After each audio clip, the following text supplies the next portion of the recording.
I just wanted to thank everybody for joining us today. My name is Mark Shotland. I'm from Legion Paper. Michael Ginsburg is the co-founder of Legion Paper.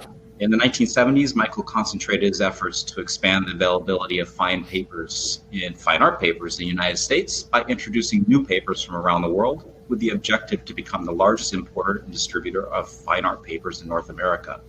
Michael created this webinar series to share the knowledge and creativity of today's top artisans he's worked with over the years. Today, Michael will be speaking with Bud Shark, master printer and founder of Shark Inks Publishing Studio in Lyons, Colorado. Over the past 40 plus years, Bud has published prints and collaborated with more than 160 artists from the United States and Europe. Processes in the studio have included lithography, monotype, metal leaf, the engineering and construction of three-dimensional lithographs, just to name a few. Shark Inks prints are included in numerous private and public collections such as MoMA, the Whitney, the Met, Library of Congress, just to name a few of those. And with that, let me toss it over to Michael. Mark, thank you. Thank you very much. First off, I want to thank you, Bud, for carving out time to spend an hour with me, spend an hour with everybody that's watching, because it seems that every time I call you, you're printing. You're printing. So, but thank you for taking the time to have a little conversation with us. I think it's really important because there's a lot of people out there that say, Bud Shark, who is Bud Shark?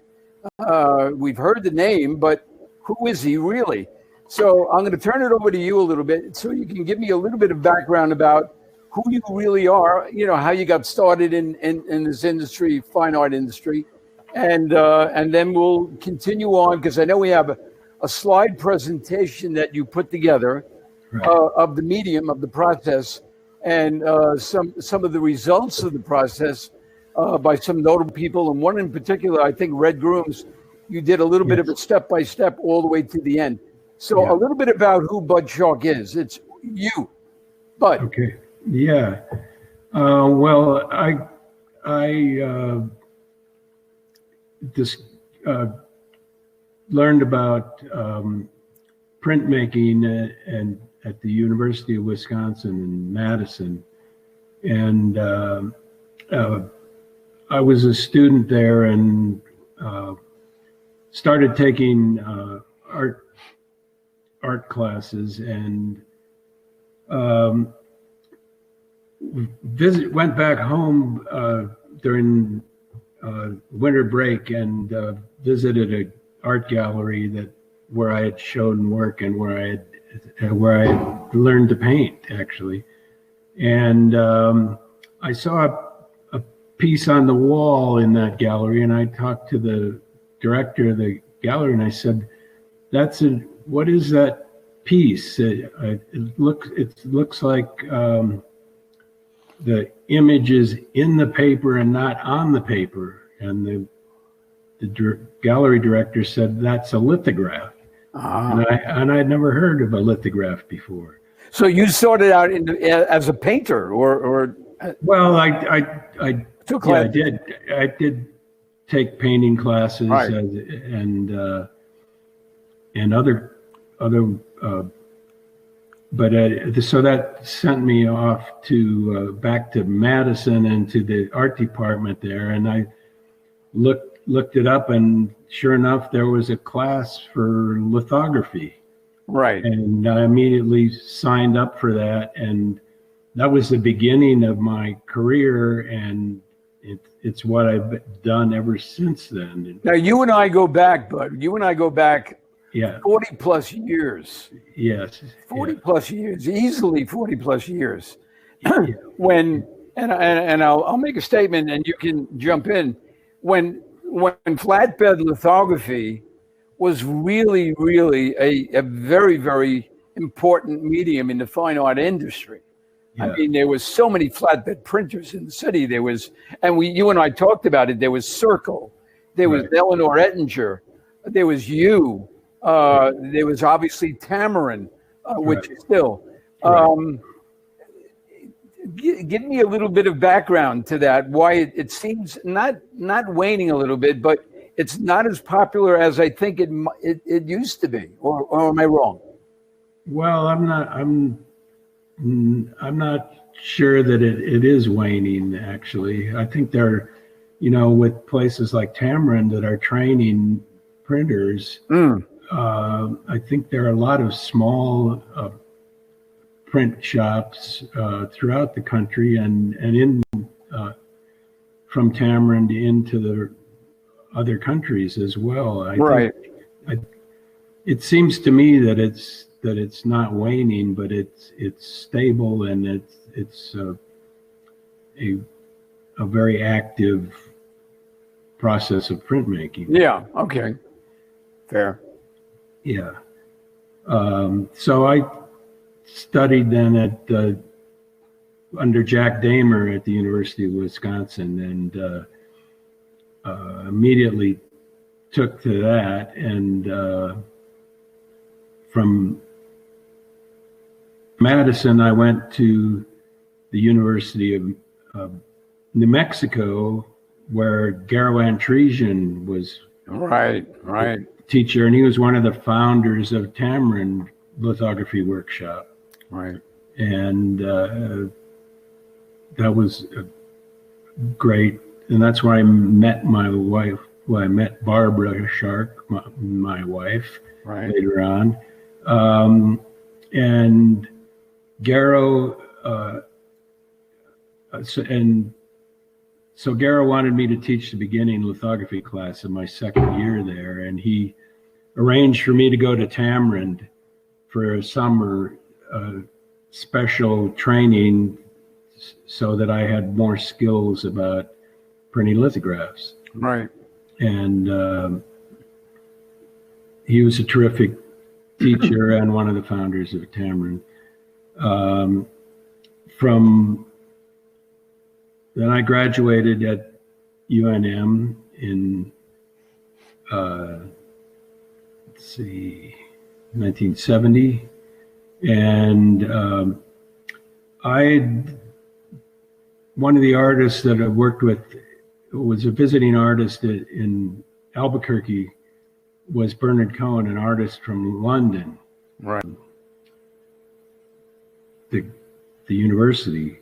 And so I started, and I did some prints with Bernard Cohen, and we became extremely good friends. And as the year was going on, I wasn't sure what I wanted to do. I interviewed at a few university print departments that I was very interested in, but then I talked to Bernard Cohen, and I said, "Do you think there's any chance that I could get a job in London?"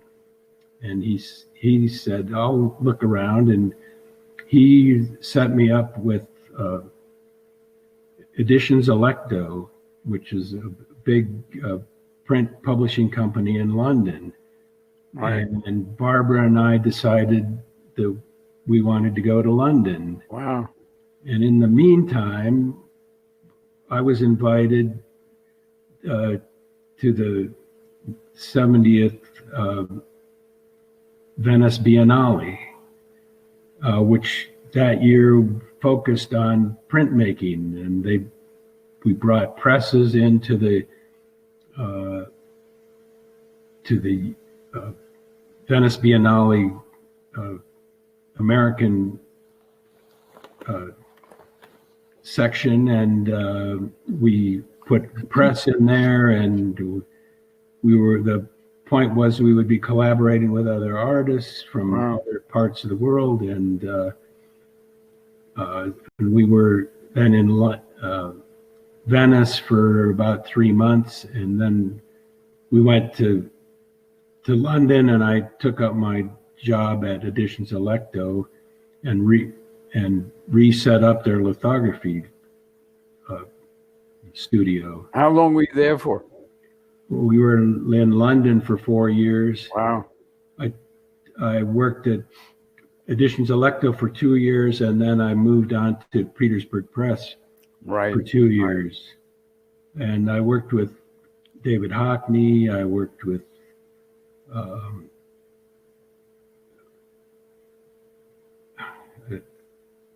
Bernard Cohen, I did a book project with Henry Moore, Right. and worked with other artists in London. We lived in London for 4 years. I got a little burned out, actually. Really? Yeah, and we had a daughter, and we wanted to be closer to our families, and we moved back to the U.S. and came to Colorado, where Barbara's sister and her husband were living, and we really didn't know what we were going to do, but we fell in love with Boulder, and eventually there was a group of a couple of people who wanted to start a print studio, and I joined in with them, but the backer for that printmaking project fell through, and I painted signs for a while, and Oh boy. but then I thought, well, maybe if I had my own press, I'd get more interested and back into wanting to print. And it turned out the group of people who wanted to start a press in Boulder, the backer went broke, and the bank, we had bought a litho press and an etching press and rollers and some supplies, and the bank took all that back, and I went and talked to the bank and decided that I was going to borrowed money from our families, and bought a space and bought this press back from the bank. And enter Shark Inc. Yeah, and I started out as what we called a contract shop, where artists who wanted to make prints could come, and I would collaborate with them, and they would pay me for the printing, and the artists or their galleries would take the prints and sell the prints.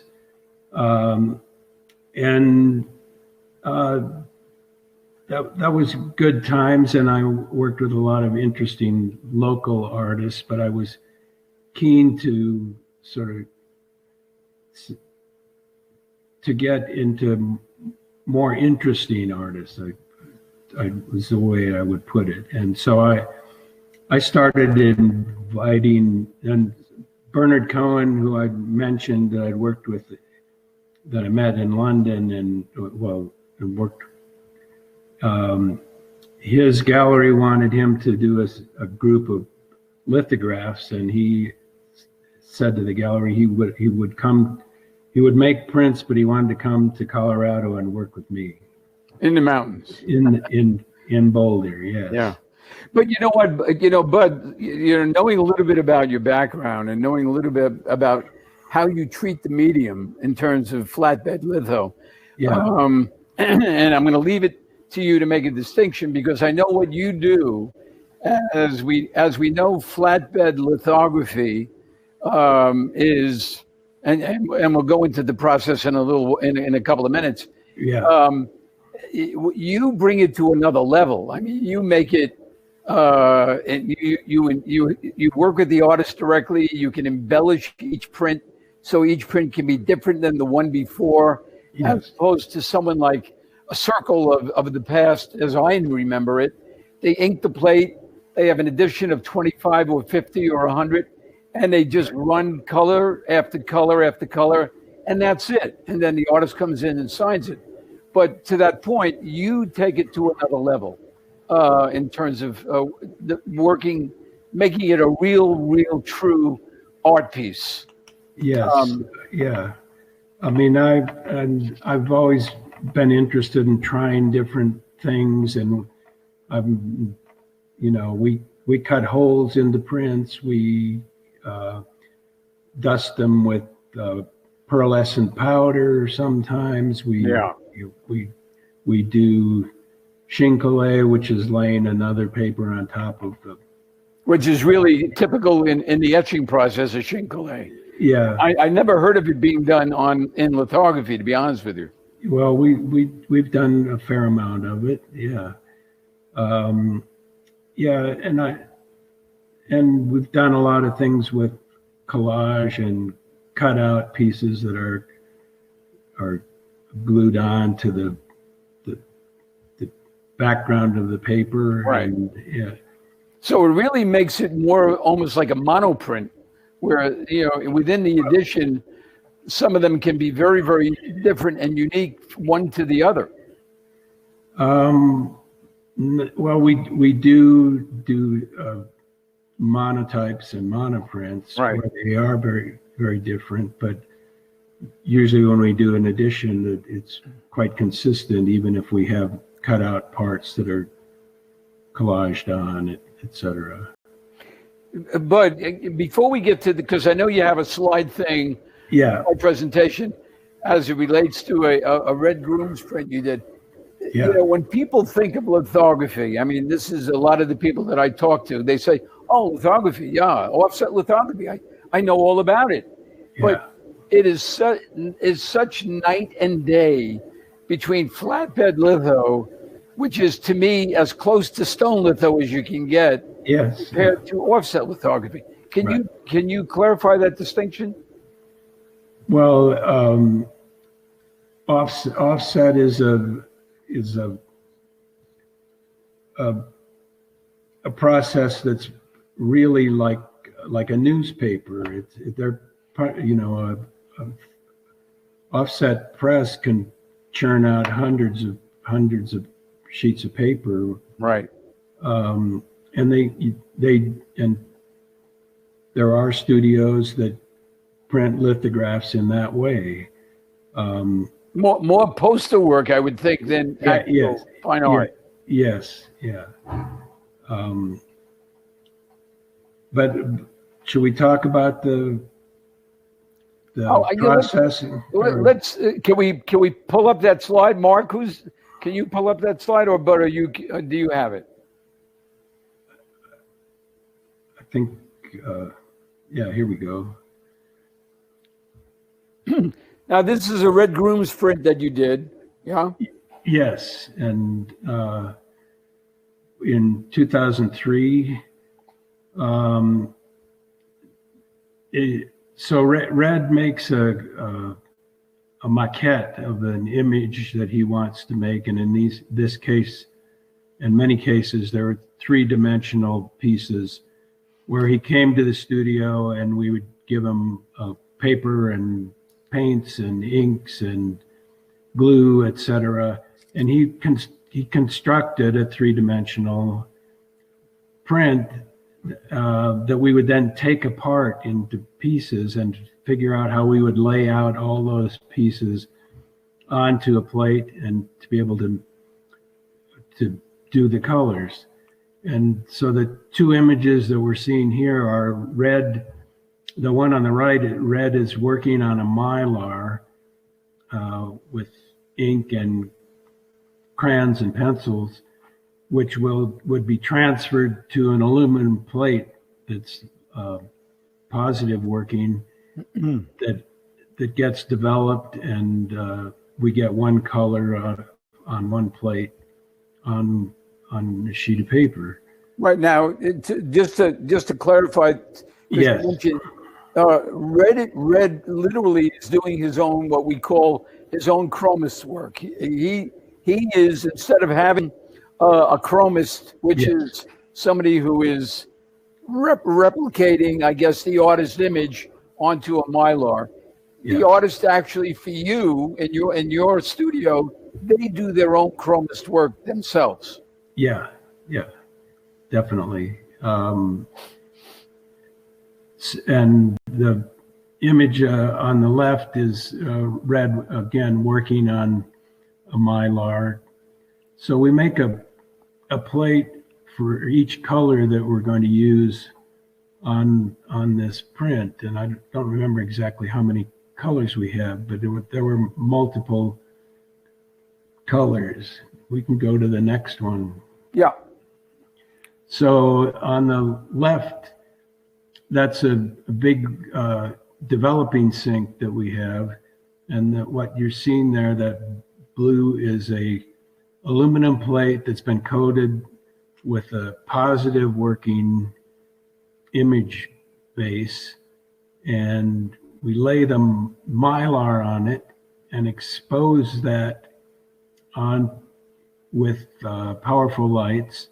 And then what I'm doing in the sink is I'm developing that plate, and the non-image areas are washed away. Right.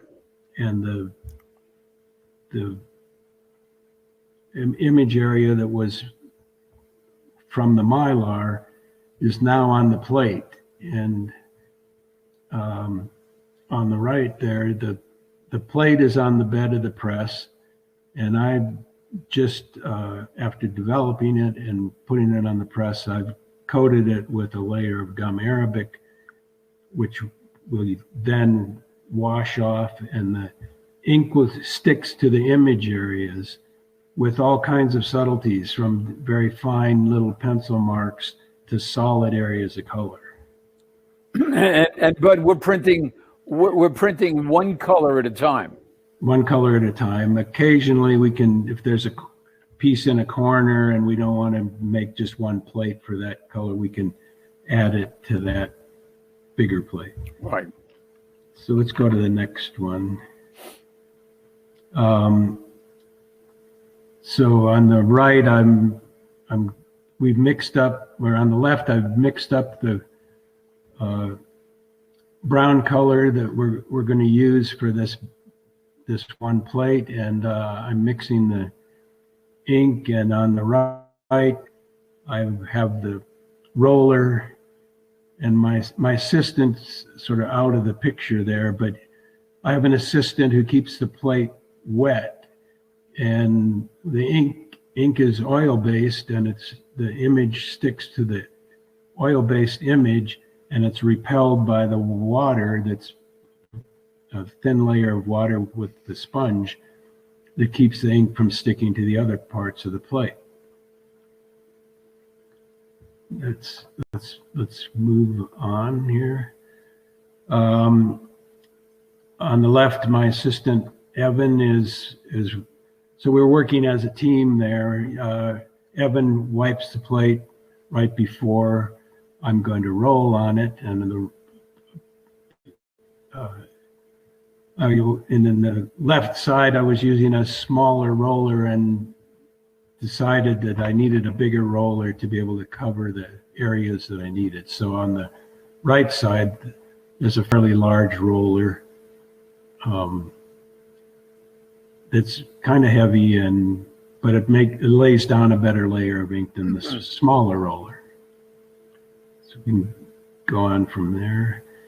On the left, there's a piece of paper that has a couple layers of color on the print that we've already printed, and I'm carefully laying down the piece of paper on the plate and making sure that it goes in the exact place, so that each piece of color goes exactly where we want it on the plate.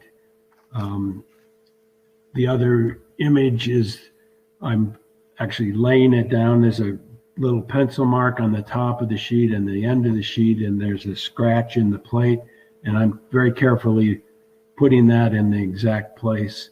And we have to do that every time. Next.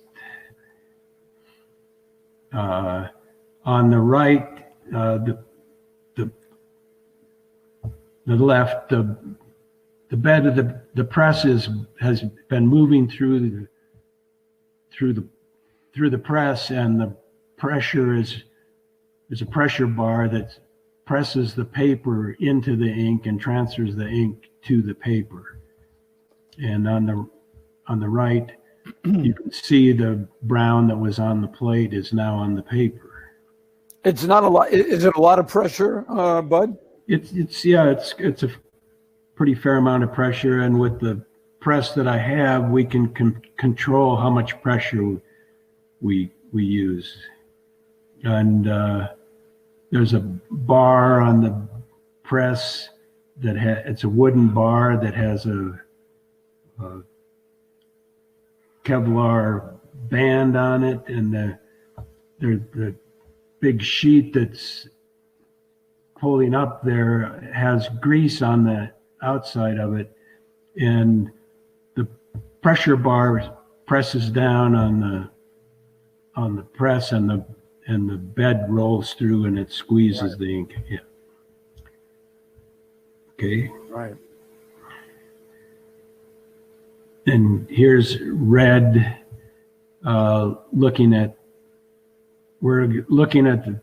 the proofs. The first one, we decided that the brown was a little too light, and we darkened the brown, and you can see it's a little stronger on where red is looking, and we decided to use that darker brown. Mm-hmm.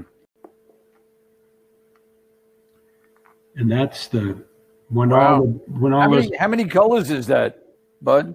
let's see, I don't really remember that. That's from a while back, but there are probably 10 colors. Well, talk to me a little bit about registration with something like that too. Yeah, well, yeah, it's Tough. tricky. It's tough. Yeah. It's not easy, I'll tell you. I'm looking at the piece. Yeah.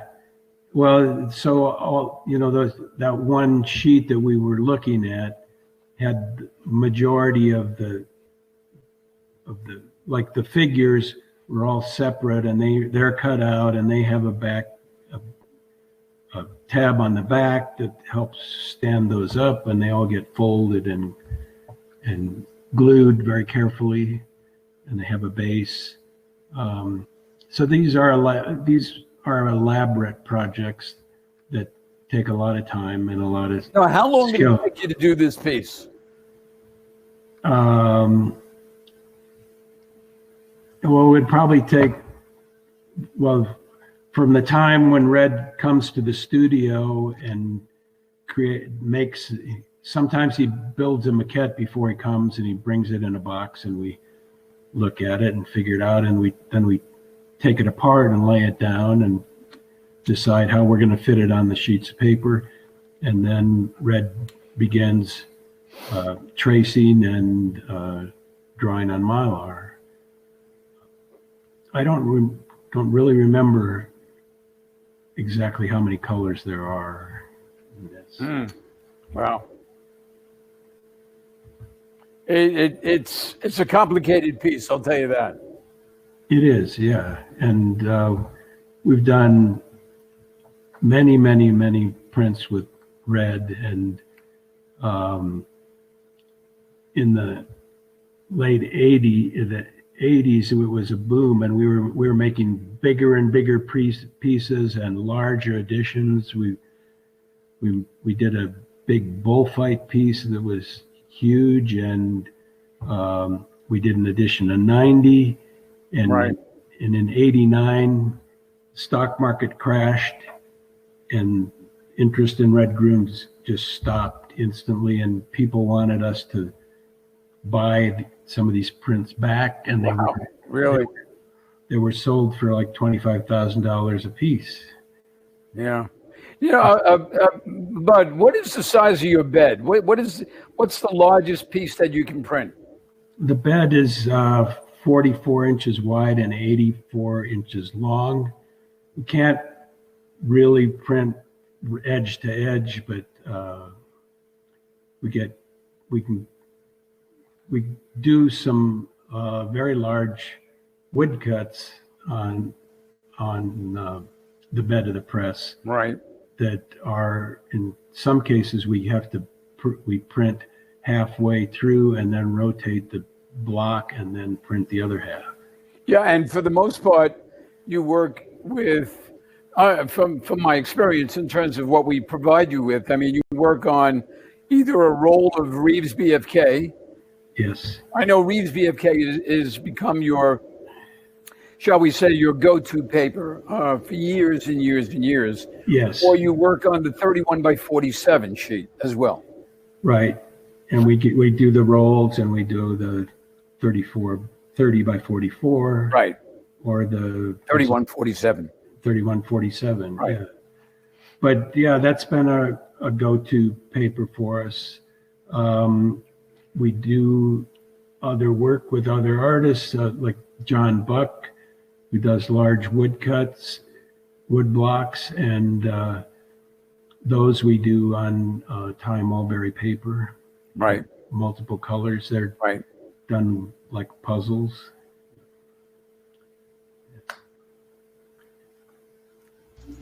Emily has a question, if this is a good opportunity to interrupt for just a second. Sure. She's asking, you print woodcut using a lithopress, is that correct? She's not familiar with the technique. Yes, we're using a lithopress for the wood block printing. Some of the wood blocks, like for the big John Buck pieces, it has a lot of lines in it, and we can't use a press, and we actually print those prints by using doorknobs and other rubbing tools to transfer the ink to the paper, because the fine lines in the woodcut can be crushed by the power in the press. So that's all hand rubbed or burnished. And we have a lot of different tools, bones that we can get into corners and make sure that gets transferred to the paper. Wow. Does that answer your question? I guess. Probably does. Probably does. Yeah. What was the next slide, Bud? Yeah, let's see the next slide. So that was the end of that presentation. Now Right. we have to look at the other presentation. Okay.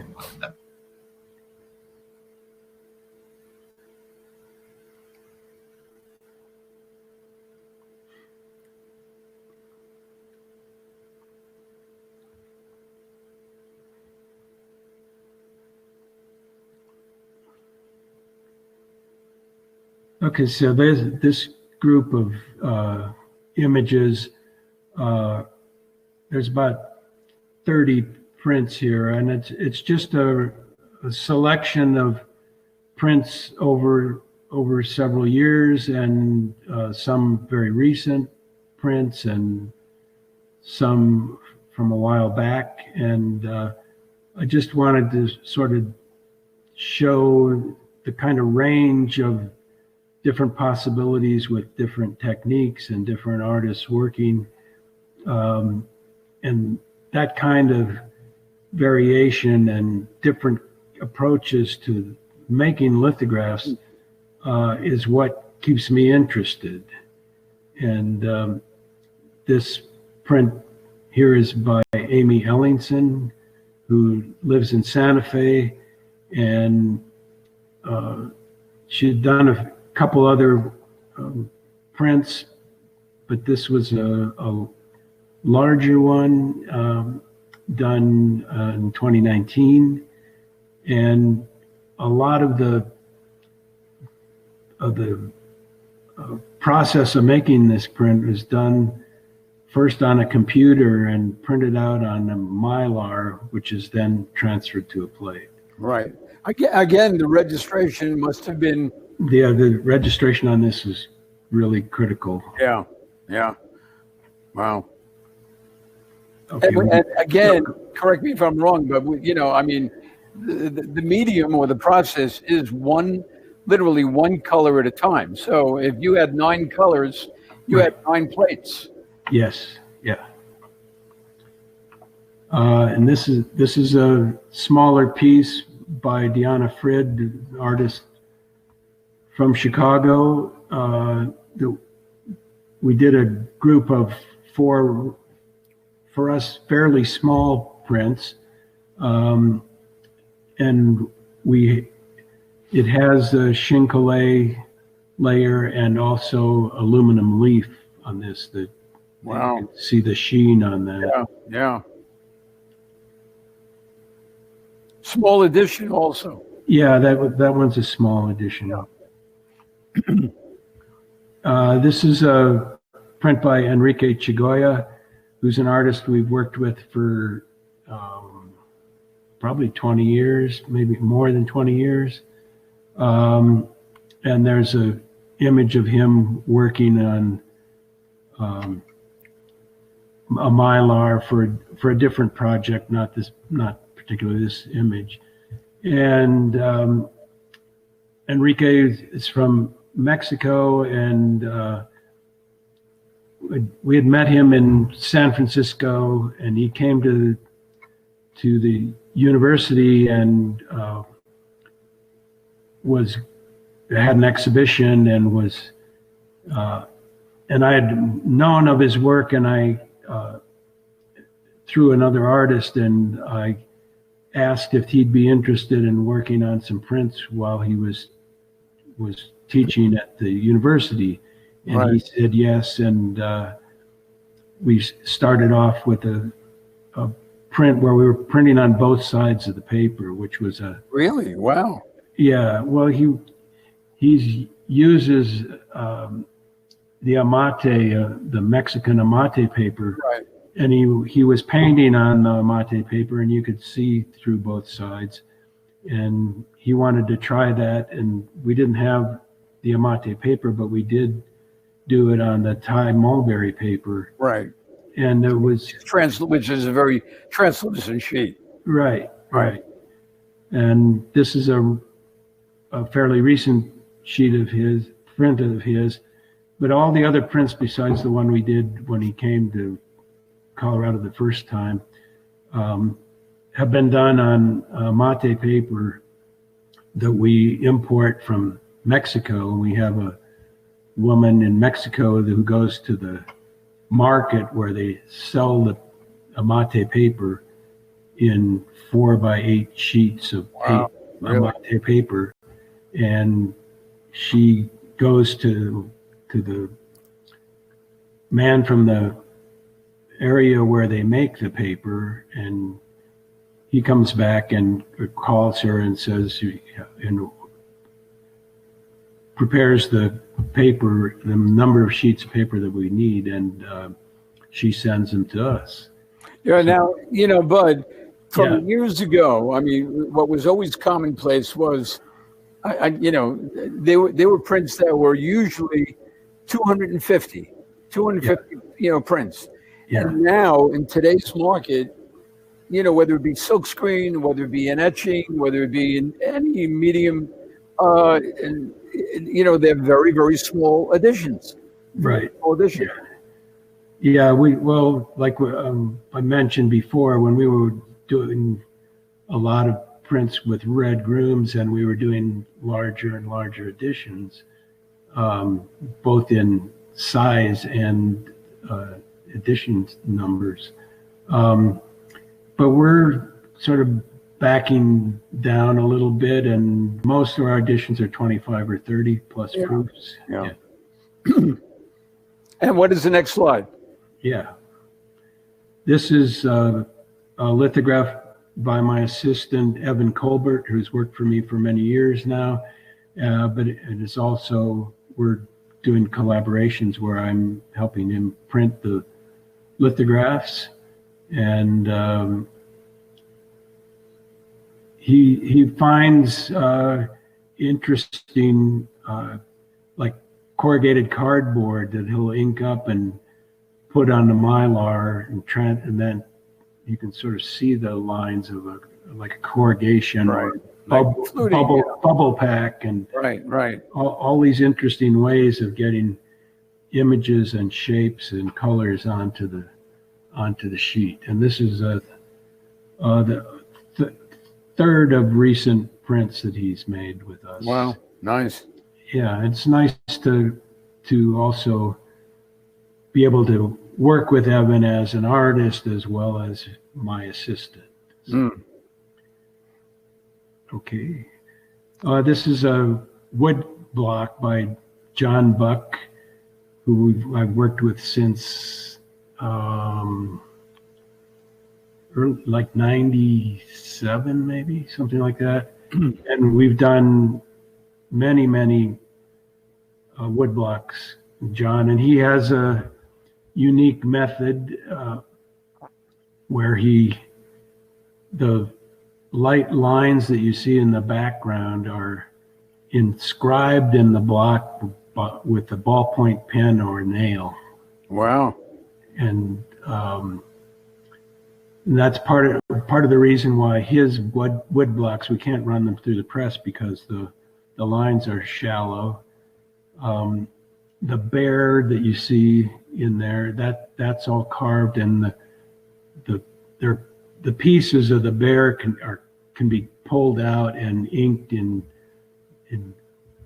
separate areas, and we can get you can see there's a gradation of the color, the darkness of the legs and the body, and the more colorful color on the backs and the nose. But the entire piece is printed on the press. What? The entire piece is printed on the press. Yeah. Well, it's not really printed on the press. It's printed on the table. Oh. Wow. So we take all those parts out and we ink them up separately. We put it back together like a puzzle. Wow. We lay a piece of paper on it and we burnish it with various tools. No one else does that. But no one else. And this was a relatively small one. Many of the ones we do are 30 by 60. Wow. Yeah. Wow. And and this is a fairly early print for us in 1982 that we did with Laurie Anderson. She was invited to Anderson Ranch in Snowmass, Colorado. Yeah. And I was working with her, and I also worked with Red Grooms there the first time. And we tried several different projects. And at one point, we were trying to make a stage that we could use where she could use it for one of her performances. Right. It didn't quite work out, but this imagery ended up being the cover of an album of hers called Mr. Heartbreak. Really? That's a great piece. Yeah, it's a really nice piece. It's a great piece. Yeah. And there's a picture of Laurie and I working together in Snowmass at Anderson Ranch. Yeah. What's interesting is the bottom left. Yeah. The overlap of the gray and the blue and the red is. Yeah. And so when Laurie was there, we did all these variations with so there's the plate that's the mountain, and then the snow bars, and then the other colors. And we did probably 50 or 100 different variations of this combination of different colors, which she used in her performance, the US 1 through 4. Mount Daly, US 1 through 4. And she's been a good friend, and we see her occasionally, but we never did do any other prints together. Right. Okay, next. Wow. This is an artist by Rodney Carswell, who we actually knew back in Albuquerque when we were students together. And later on, he moved to Chicago, and had him come to Colorado, and we made a print or two. And then we didn't see each other for a long time, and we visited them in Santa Fe, and I really liked the work that he had been doing, and invited him to come and make new projects. And Right. This particular print has 44 different colors from, like, I forget how many plates we had. On the far left, there's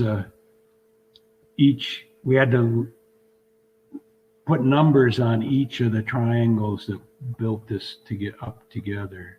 Well, the color variations are very slight. In some Yeah, yeah. there are slight. You can't see it very well in this, but before we put the actual colors down, we put down a layer of a texture of washes in white, and then the colors, we didn't want them to be dead flat. So there's a texture that with the white mutes the color in certain parts and not other parts. But I was going to ask you that question about laying down a white-based color before you even go to, your printing. Is that commonplace? I know in silkscreen sometimes you overlay before you even start, a very light white coating on the sheet. We don't do that very often. I mean, we do put. Sometimes we just put a transparent a transparent ink in some kind of texture, right? Just to keep it from being dead flat. But yeah, in this case, I think we did use a cream color under there. Now, in preparation, paper-wise, Bud. Yeah. I think you and I established you for most of the time, or if not all the time, you print dry. You don't dampen the sheet. You don't wet the sheet. No, we don't. It's not really necessary. There, especially when we're doing the lithographs, the plate gets wiped with a sponge of water, and the ink is on the plate, and then it's wiped with water, and we lay the print on it, and the paper does absorb a very minor amount of moisture. Right. It doesn't get curly, it doesn't stretch, it doesn't. Yeah. Got it. This is a print by Roy DeForest, who I worked with several times, and he makes frames for these. The frame is part of the print. Yeah, and it's all carved wood and painted, and this was a woodcut and lithograph on Thai mulberry paper. Right. Wow, look at this. This is a pretty big. It's not a big piece. It's not a big piece. Unfortunately, somehow this is upside down, even though it looks like it's right side up. Oh, really? Yeah. So all the hammers and all those things should be hanging down. But I got it. And this is Tom Burkhart, who's the son of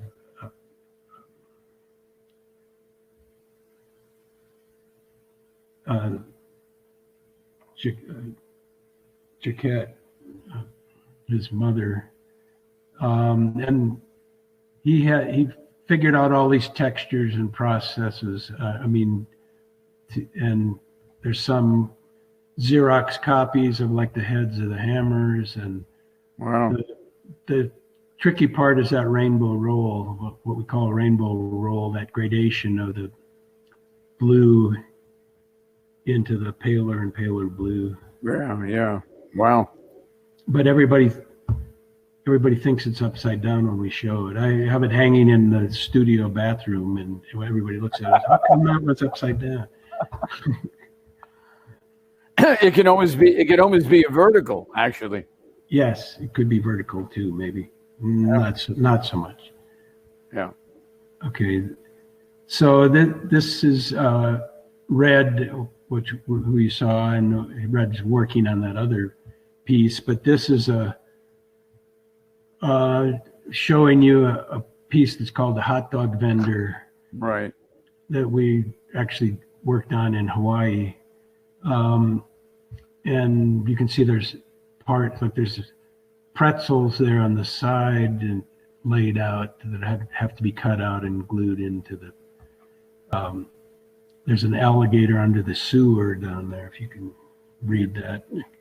Now, again, just from a registration standpoint, you know, how hard is it, Bud, to really nail the registration on if you look at some of the detail under the umbrella? I mean, that's really tough. Yeah. Well, with Red's case and on a piece like this, he does a fair amount where he does a line drawing around the shapes that he's doing, and then can fill in the color. And I guess I don't think about it too much, but I have a lot of experience with it, and it is an issue, but I think we've got it down pretty well these days. Yeah, well, you've been doing it for a while. Yeah. So this is you can go to that. That's a linoleum, a piece of linoleum that people use to carve linoleum blocks. And this, I had this idea that we would ink this up and then put it on a silver paper and make it really look like a hot dog cart. So if we go next, you can see it better. Wow. Where it's shiny. So I printed it with a dull silver, and that also embossed but that's where all those pieces are that were on. It's on at least on a whole nother sheet of paper to get everything in it. And this is a small image. 33. No, that's well, I mean, that's not the right. That's not the right. It's 33 by 26. So these are the other sheet with all the other parts. Let's see. There's the hot dog vendor's mustache down there, and to your point, it's almost like a puzzle, you know. Yeah, it is, and and of course, I haven't talked much about the process of cutting all these pieces out and gluing them together and folding them and eventually completing it, and which is done by my assistant Roseanne, and my wife Barbara has worked on many of Red's projects also. Wow.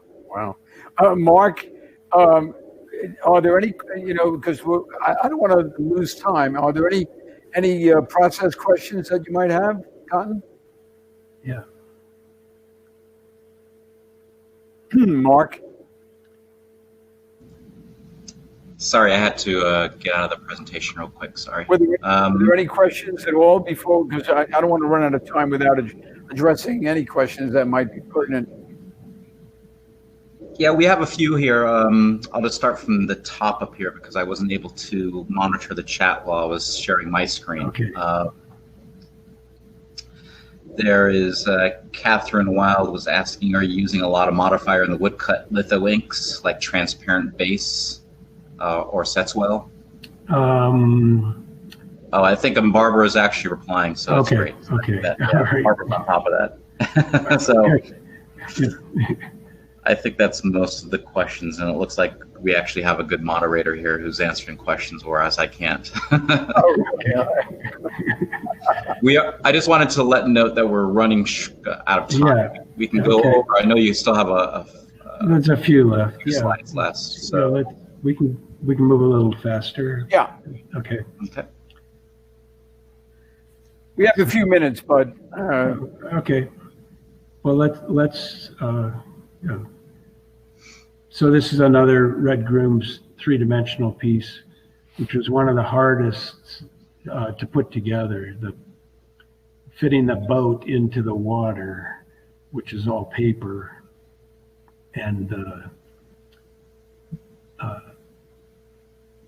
so that if we move on, we can see some of these are all the parts for most of the parts for the tugboat.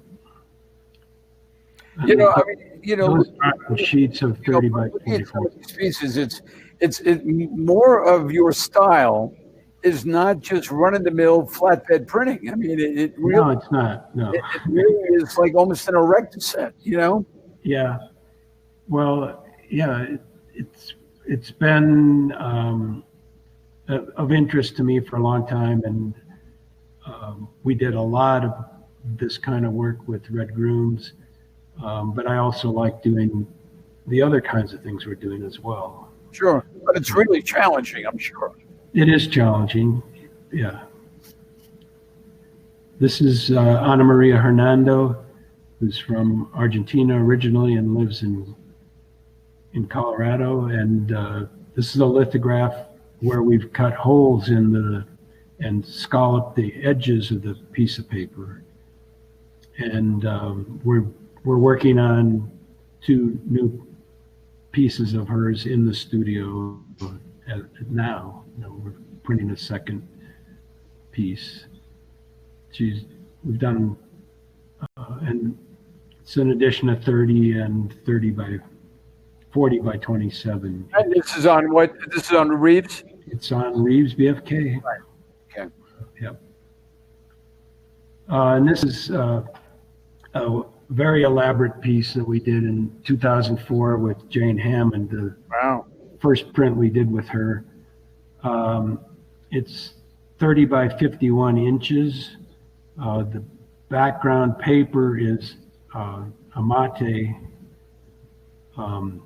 Then there's this sky, the 2 circles. Under the circles is a cutout piece of mylar, shiny silver mylar. And where all those stars are, they've been punched out. Then there's a sheet, so there's a sheet of Thai mulberry that has all the colors on it. Right. And then all the holes where the stars are punched out, and that's glued to the mylar that's glued to the amate. And we had some problems with that, and we had some where the glue didn't hold as we hoped to expect, and it was sent back to us, and we had to redo it.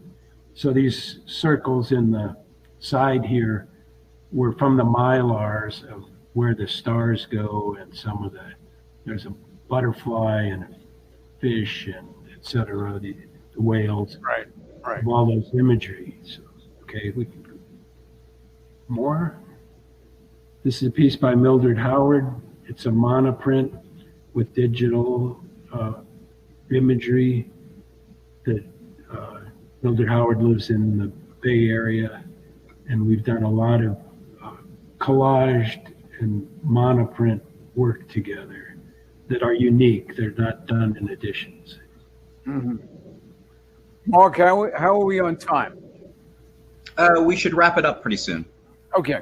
Okay. Oh, look at this. Yeah. Yeah, this is Don Ed Hardy, and I met him in Hawaii many years ago, and we hit it off very well. And I invited him to come and do prints with me, because I had always thought that a tattoo artist would be a good artist at making prints. All right. So we did a suite of 6 or 8 prints. They're 30 by 22, and we continue to work with Don fairly regularly, and I really enjoy working with him because the way a tattoo artist works is very different than an artist works.